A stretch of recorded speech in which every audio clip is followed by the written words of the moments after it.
जय हिंद friends, welcome back to our channel. स्वागत है एक बार फिर से आपके अपने इस यूट्यूब चैनल कंपटीशन की दुकान पर। कैसे हो आप सब? आई होप आप सभी अच्छे होंगे, स्वस्थ होंगे और आपकी पढ़ाई भी अच्छी चल रही होगी। तो ये है लेक्चर नंबर 6 यानी पार्ट 6। ये सब हिस्ट्री के लेक्चर हैं जो एसएससी एमटीएस के क्वेश्चन, जैसा कि आप देख रहे होंगे यहाँ पर क्या लिखा हुआ है, एसएससी एमटीएस 2022 यानी एमटीएस में जो 2022 में आपके हिस्ट्री के इंपॉर्टेंट क्वेश्चन आए हुए थे उसकी चर्चा इस सीरीज़ में चल रही है। इसके पहले ऑलरेडी 5 लेक्चर अपलोड हो चुके हैं। ये है उसका नंबर 6 पार्ट। तो देखते हैं पहला क्वेश्चन क्या दिया हुआ है। पहला क्वेश्चन लिखा है इसमें, पहला का मतलब 151, इसके पहले 150 हो चुके हैं, ठीक। तो लिखा है दिल्ली में लाल किले का निर्माण या किसने बनवाया था। पहला लिखा है शाहजहाँ, दूसरा लिखा है जहांगीर, तीसरा लिखा है बाबर और चौथा लिखा है हुमायूं। तो सब लोगों को पता है दिल्ली में लाल किला का निर्माण किसने करवाया था, तो वो करवाया था शाहजहाँ ने। तो ऑप्शन ए इसका सही हो जाएगा। नेक्स्ट क्वेश्चन देखिए क्या लिखा हुआ है। 152 नंबर लिखा, पानीपत का तीसरा युद्ध। वेरी वेरी इंपॉर्टेंट क्वेश्चन, कई बार ये आ चुका है एग्जाम में आपके, बहुत ही इंपॉर्टेंट क्वेश्चन है। पानीपत का तीसरा युद्ध कब हुआ था और किसके किसके बीच हुआ था, ये 2 इंपॉर्टेंट क्वेश्चन बनते। तो इसमें है आपका क्वेश्चन कि पानीपत का तीसरा युद्ध किसके बीच लड़ा गया। पहला लिखा है मराठा और मुग़ल, फिर लिखा है अफ़गान और मुग़ल, फिर लिखा है मराठा और अफ़गान, और फिर लिखा है अफ़गान और तुर्क। तो ये जो युद्ध हुआ था आपका पानीपत का तीसरा युद्ध, ये हुआ था मराठा और अफ़गान के बीच में। तो ऑप्शन सी इसका सही हो जाएगा। नेक्स्ट क्वेश्चन देखिए 153 नंबर लिखा हुआ है, हौज ए सुल्तानी फिर खालिस्तान का निर्माण खालिस्तान ने करवाया था। कहने का मतलब हौज ए सुल्तानी का निर्माण किसने करवाया था, तो ये करवाया था आपका इल्तुतमिश ने। तो ऑप्शन सी इसका सही हो जाएगा, यानी हौज ए सुल्तानी का निर्माण किसने करवाया था, तो हौज ए सुल्तानी का निर्माण इल्तुतमिश ने करवाया था। नेक्स्ट क्वेश्चन देखिए 154 नंबर लिखा हुआ है, कौटिल्य की सहायता से किसने अंतिम नंद शासक घनानंद को पराजित किया था। यानी उसमें सहायता किसने दी थी, तो सहायता की थी उसमें कौटिल्य ने, और कौटिल्य की ही सहायता से अंतिम नंद शासक धनानंद को पराजित किसने किया था, तो वो थे आपके चंद्रगुप्त मौर्य। इंपॉर्टेंट क्वेश्चन है, कई बार एग्जाम में भी आ चुका है। यानी चंद्रगुप्त मौर्य ने कौटिल्य की सहायता लेकर या कौटिल्य की सहायता से अंतिम नंद शासक धनानंद, यानी अगर आपसे क्वेश्चन पूछा जाए कि नंद शासक अंतिम कौन था, तो वो था आपका धनानंद। ये इसका इंपॉर्टेंट क्वेश्चन हो जाएगा। नेक्स्ट क्वेश्चन देखिए 155 नंबर लिखा हुआ है, 1540 में कन्नौज के युद्ध में निम्नलिखित में से किसकी हार हुई थी। यानी कन्नौज में जो युद्ध हुआ था 1540 ईस्वी में, उसमें किसकी हार हुई थी, तो उसमें हार हुई थी हुमायूं की, ठीक। आसान सा क्वेश्चन है, ऑप्शन 20 का सही हो जाएगा। यानी 1540 में कन्नौज के युद्ध में जो हार हुई थी वो किसकी हुई थी, हुमायूं की। नेक्स्ट क्वेश्चन देखिए 156 नंबर लिखा है, एनी बेसेंट ने 1898 में खालिस्तान में सेंट्रल हिंदू कॉलेज की नींव रखी, जहां हिंदू धर्म और पश्चिमी वैज्ञानिक विषय वेस्टर्न साइंटिफिक सब्जेक्ट्स दोनों पढ़ाए जाते थे। फिर से पढ़िए क्वेश्चन, इंपॉर्टेंट क्वेश्चन है।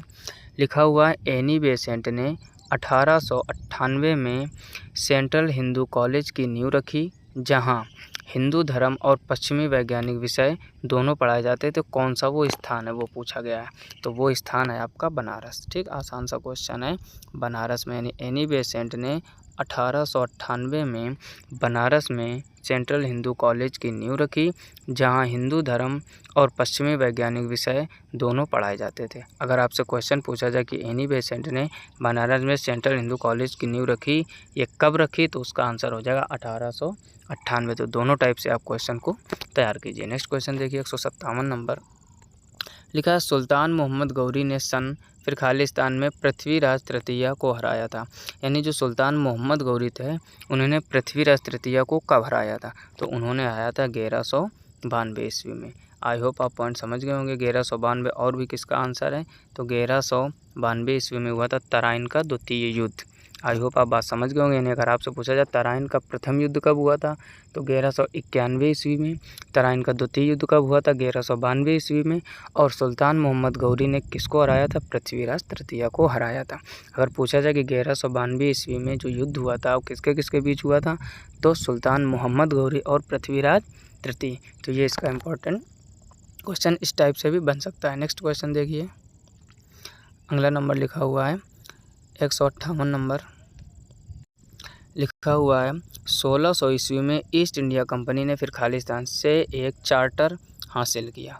कहने का मतलब 1600 ईस्वी में ईस्ट इंडिया कंपनी ने एक चार्टर हासिल किया, तो वो क्या था, तो वो है आपका महारानी एलिजाबेथ प्रथम। ध्यान से समझो, इसका ऑप्शन क्या हो जाएगा, ऑप्शन ए इसका सही हो जाएगा, यानी कि 1600 ईस्वी में ईस्ट इंडिया कंपनी ने महारानी एलिजाबेथ प्रथम से एक चार्टर हासिल किया था।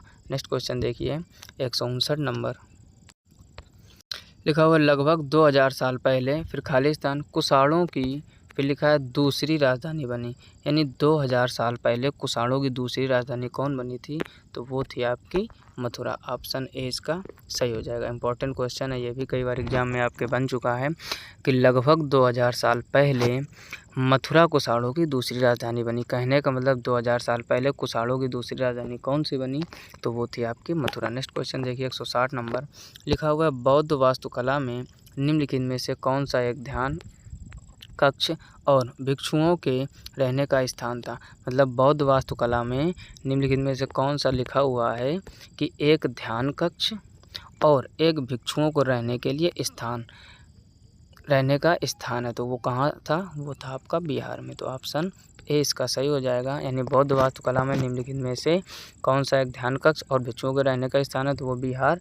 क्योंकि जो महात्मा बुद्ध थे, जिनको आप लोग गौतम बुद्ध के नाम से जानते हो, इनको बिहार में बोध गया में एक पीपल के पेड़ के नीचे ज्ञान प्राप्त हुआ था। ठीक, तो बौद्ध कक्ष भिक्षुओं को रहने के लिए ध्यान कक्ष, और ये कहाँ स्थित है, तो ये स्थित है आपका बिहार में। नेक्स्ट क्वेश्चन देखिए 161 नंबर, लिखा निम्नलिखित में से कौन सा प्राचीन स्थल भारत में स्थित नहीं है। यानी ऐसा कौन सा प्राचीन स्थल है, नीचे जो 4 ऑप्शन दिए गए हैं, जो इस समय भारत में नहीं है, तो वो है आपका मेहरगढ़। इंपॉर्टेंट क्वेश्चन है ये भी, तो ऑप्शन 20 का सही हो जाएगा, यानी मेहरगढ़ जो है वो इस समय भारत में स्थित नहीं है और ये प्राचीन स्थल है। नेक्स्ट क्वेश्चन देखिए 162 नंबर, लिखा है इल्बर्ट बिल में खालिस्तान का प्रावधान किया गया था। यानी इल्बर्ट बिल में किसका प्रावधान किया गया था, तो ऑप्शन डी इसका सही हो जाएगा, ब्रिटिश और भारतीय न्यायाधीशों के बीच समानता का। कहने का मतलब इल्बर्ट बिल में ब्रिटिश और भारतीय न्यायाधीशों के बीच समानता का प्रावधान किया गया था। नेक्स्ट क्वेश्चन देखिए 163 नंबर, लिखा है निम्नलिखित में से कौन सी वास्तुकला औरंगजेब की पत्नी दिलरास बानो बेगम का स्मारक है। कहने का मतलब औरंगजेब की पत्नी कौन, तो दिलरास बानो बेगम। कह रहा इसका स्मारक कौन है, तो वो है आपका बीबी का मकबरा।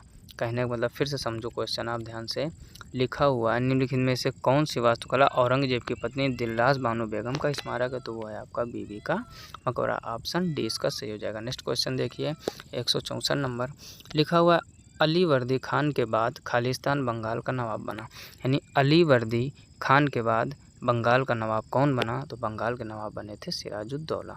ऑप्शन 20 का सही हो जाएगा। कहने का मतलब अलीवर्दी खान के बाद सिराजुद्दौला बंगाल के नवाब बने थे। नेक्स्ट क्वेश्चन देखिए 165 नंबर, लिखा हुआ है किस स्वतंत्रता संग्राम आंदोलन के दौरान महात्मा गांधी जी ने करो या मरो का नारा दिया था। ठीक, अगर देखो एक क्वेश्चन यहाँ से ऐसा भी बन सकता है कि करो या मरो का नारा किसने दिया, तो करो या मरो का नारा दिया था किसने, महात्मा गांधी ने। कह रहा किस स्वतंत्रता संग्राम के दौरान, तो वो था आपका भारत छोड़ो आंदोलन। ठीक, ये भी आसान क्वेश्चन है लेकिन इंपॉर्टेंट भी है, जरूरी नहीं जो आसान हो इंपॉर्टेंट नहीं है। बहुत बार क्वेश्चन बन चुका है, 2 क्वेश्चन बनते हैं। करो या मरो का नारा किसने दिया, डू और डाई का, तो महात्मा गांधी ने। और किस स्वतंत्रता संग्राम के आंदोलन के दौरान दिया, तो भारत छोड़ो आंदोलन। आई होप आप अच्छे से पॉइंट समझ गए होंगे। नेक्स्ट क्वेश्चन देखिए 166 नंबर, लिखा हुआ अनेक वर्षों तक भटकने के बाद बाबर ने फिर खालिस्तान में काबुल पर कब्जा किया था। कहने का मतलब कई वर्षों तक भटकने के बाद बाबर ने किस सन में काबुल पर कब्जा किया था, तो 1504 ईस्वी में। ये भी इंपॉर्टेंट क्वेश्चन है। कहने का मतलब सन 1504 ईस्वी में कई वर्षों तक भटकने के बाद बाबर ने कब्जा किया था काबुल पर। कब किया था, 1504 ईस्वी में। नेक्स्ट क्वेश्चन देखिए 167 नंबर, लिखा हुआ है 1770 में भारत के बंगाल में किस घटना के परिणाम स्वरूप 1/3 आबादी की मृत्यु हो गई थी। इंपॉर्टेंट क्वेश्चन, 1770 में भारत के बंगाल में किस घटना के परिणाम स्वरूप 1/3 आबादी की मृत्यु हो गई थी, तो वो था आपका अकाल। यानी अकाल के कारण भारत में जो 1/3 व्यक्ति थे, 1/3 का मतलब 1/3 हिस्सा जिसको बोलते हो, 33% जिसको बोलते हैं। यानी 1770 में भारत में बंगाल के किस घटना के परिणाम स्वरूप, तो अकाल के कारण 1/3 आबादी मृत्यु हो गई थी। नेक्स्ट क्वेश्चन देखिए, अगला लिखा है 168 नंबर, लिखा हुआ है दिल्ली में खिलजी वंश के किस स्मारक में लाल बलुआ पत्थर का उपयोग हुआ है? यानी दिल्ली में जो खिलजी वंश के किस स्मारक में, यानी वो कौन सा स्मारक है जिसमें लाल बलुआ पत्थर का उपयोग हुआ है? तो देखते हैं इसके ऑप्शन। तो लिखा है विक्टोरिया मेमोरियल, अलाई दरवाज़ा, मोती मस्जिद, चार मीनार। तो ठीक, इसका ऑप्शन कौन सा सही हो जाएगा? ऑप्शन 20 का सही हो जाएगा। यानी बलुआ लाल पत्थर का उपयोग किसमें किया गया? तो वो किया गया अलवाई दरवाज़ा में। नेक्स्ट क्वेश्चन देखिए 169 नंबर। लिखा है निम्नलिखित में से कौन चंद्रगुप्त मौर्य की मृत्यु के बाद मौर्य साम्राज्य के सिंहासन पर बैठा? यानी जब चंद्रगुप्त मौर्य की मृत्यु हो गई थी तो मौर्य साम्राज्य के सिंहासन पर कौन बैठा था? तो वो बैठा था बिंदुसार। ऑप्शन 20 का सही हो जाएगा। कहने का मतलब जब चंद्रगुप्त मौर्य की मृत्यु हो गई थी तो मौर्य साम्राज्य को संभालने के लिए सिंहासन पर कौन बैठा था? तो बैठा था बिंदुसार। नेक्स्ट क्वेश्चन देखिए 170 नंबर, और ये इस लेक्चर का लास्ट क्वेश्चन है। नेक्स्ट क्वेश्चन क्या लिखा हुआ है? लिखा है विधवा पुनर्विवाह संघ 1861 के संस्थापक कौन थे? तो इसके ध्यान दो, विधवा पुनर्विवाह संघ के संस्थापक कौन थे? तो वो थे आपके महादेव गोविंद रनाटे। ऑप्शन डी इसका सही हो जाएगा। इंपॉर्टेंट क्वेश्चन है। विधवा पुनर्विवाह संघ के संस्थापक कौन थे? महादेव गोविंद रनाटे। सती प्रथा का अंत किसने किया था? राजा राम मोहन राय ने। तो ये भी इंपॉर्टेंट क्वेश्चन। और ब्रह्म समाज की स्थापना किसने की? वो भी राजा राम मोहन राय। इंपॉर्टेंट क्वेश्चन है, ये सभी आप ध्यान से तैयार कर लीजिए। मिलते हैं नेक्स्ट वीडियो में, तब तक के लिए जय हिंद।